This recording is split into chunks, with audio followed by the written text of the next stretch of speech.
இங்க நம்ம ஹீரோ இன்னும் கொஞ்ச நாள்ல சாக போறான். அவனுக்குன்னு யாருமே இல்ல, அவனோட நாய் மட்டும் தான் துணைக்கு இருக்கும். அவன் இருக்கிற ஊர்ல ஓசன் லேயர்ல பெரிய ஓட்ட விழுந்ததுனால சூரியனோட வெப்பம் அப்படியே கிடுகிடுன்னு உயர்ந்து மனிதர்கள், விலங்கு, தாவரம்னு எல்லாம் கறிக்க போயிருந்திருக்கும். அப்புறம் ஹீரோ மட்டும் தப்பிச்சான் அப்படின்னு கேட்டீங்கன்னா, நம்ம ஹீரோ ஒரு ரொபாட்டிக் புரோகிராமர். அவனோட ஆபீஸ் பூமிக்கு அடியில அண்டர் கிரவுண்ட்ல இருந்ததுனால இவனும் அவனோட நாய் மட்டும் எஸ்கேப் ஆயிருந்திருப்பாங்க. இப்படி இருக்கிற சூழ்நிலையில தான் ஹீரோ செத்து போயிட்டா. ஹீரோட நாய் யார் பார்த்துப்பா? யாரும் பாத்துக்க மாட்டாங்க இல்லையா? அதுக்காக ஒரு ரோபோ உருவாக்குறான். அதுக்கு பேச, நடக்க, மனிதர்களோட எமோஷன், அனிமலோட எமோஷன் எல்லாத்தையுமே ஒரு சிப் மூலமா இன்சர்ட் பண்றான். அந்த ரோபோ முழுசா உருவானதும் அதுகிட்ட அவன் சொல்ற விஷயம், ஒருவேளை நான் செத்துட்டா நீ தான் என்னோட நாயை பத்திரமா பாத்துக்கணும்னு சொல்றான். அடுத்து அந்த ஊர்ல மிகப்பெரிய சூரியகாந்த புயல் வரப்போகுதுன்னு தெரிஞ்சுக்கிட்ட நம்ம ஹீரோ அந்த ஏரியாவே காலி பண்ணிட்டு 2000 கிலோமீட்டருக்கு அந்த பக்கம் இருக்கக்கூடிய சான் பிரான்சிஸ்கோ சிட்டிக்கு போறாங்க. அப்படி இவங்க வேன்ல போயிட்டே இருக்கும்போது இவங்க பின்னாடியே ஒரு மணல் புயல் விரட்டி வருது. என்னடா அது சோதனை நினைச்ச ஹீரோ வேனை நடு ரோட்ல நிறுத்திட்டு அந்த வேனை இரும்பு ரோப்னால ரோபோவும் ஹீரோவும் நாலாதிக்கவும் போட்டு கட்டுறாங்க. ஆனாலும் புயல் ஹீரோ கட்டின 3 ரோப்பையுமே அறுத்தறிஞ்சிரும். ரோபோ கட்டின ரோப் மட்டும் தான் வேனை நல்லா ஸ்ட்ராங்கா பிடிச்சு காப்பாத்திடுது. புயல் டாடா காட்டிட்டு அங்க இருந்து கிளம்புனதும் நேரா ஒரு ரெஸ்டாரண்ட்டுக்கு போறாங்க.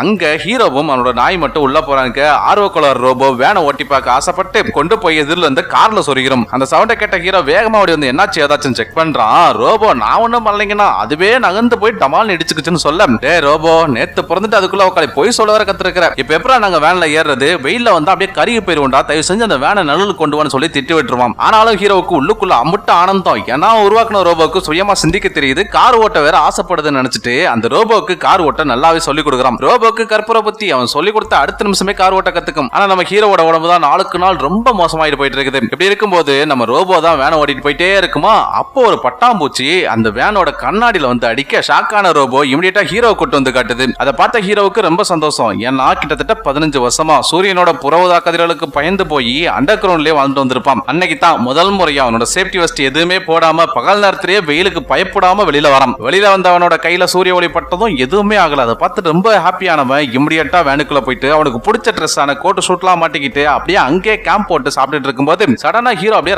ரத்தமா வாந்தி எடுத்துறான். அதை பார்த்து பயந்து போன ரோபோவும் ஐயோ முதலாளி உங்களுக்கு என்னாச்சுன்னு சொல்லிட்டு வேனுக்குள்ள கூப்பிடும். பட் ஹீரோக்கு தான் முன்னாடியே தெரியல எப்படியும் அவன் சாகத்தான் போறான்னு. அதனால அந்த ரோபோவை அப்படியே ஒரு சின்ன குழந்தை மாதிரி கட்டி பிடிச்சிட்டு அதை தட்டி கொடுக்குறான். அது பாருங்க ரோபோவுக்கு ரொம்பவே ஃபீல் ஆகிரும். தனியா போய் கத்துன்னு கத்துது. இப்படி இருக்கும் போதுதான் கொஞ்ச நேரத்திலேயே அந்த சோகமான சம்பவம் நடந்துருது. ஹீரோ கேன்சர்ல இறந்து போயிடுறான். அவனை அங்கேயே நல்லடக்கம் பண்ண நம்ம ரோபோ அந்த நாய்க்குட்டியும் கூப்பிட்டுக்கிட்டு ஹீரோ போக சொன்னால சான் பிரான்சிஸ்கோ அங்க போய் ஹீரோ கொடுத்த போட்டோவை அங்க இருந்த பாலத்துல ஒட்டி வச்சுட்டு, முதலாளி நீங்க செத்துட்டீங்கன்னு கவலைப்படாதீங்க, இந்த நாய்க்குட்டியை வளர்க்கறதுக்கு நான் இருக்கேன், இங்க இருக்கிற மனச பயல்களுக்கு நிறைய மரம் வளர்க்க சொல்றேன், அப்படி அவங்க கேட்கலைன்னா அவங்களோட தலைமுறை தான் பாதிக்க போகுது, அதை பத்தி நீங்க ஒன்னும் கவலைப்படாதீங்க முதலாளின்னு சொல்லிட்டு அந்த நாய்க்குட்டியை கூப்பிட்டுக்கிட்டு அப்படியே அங்கிருந்து போகுது. படமும் முடியுது.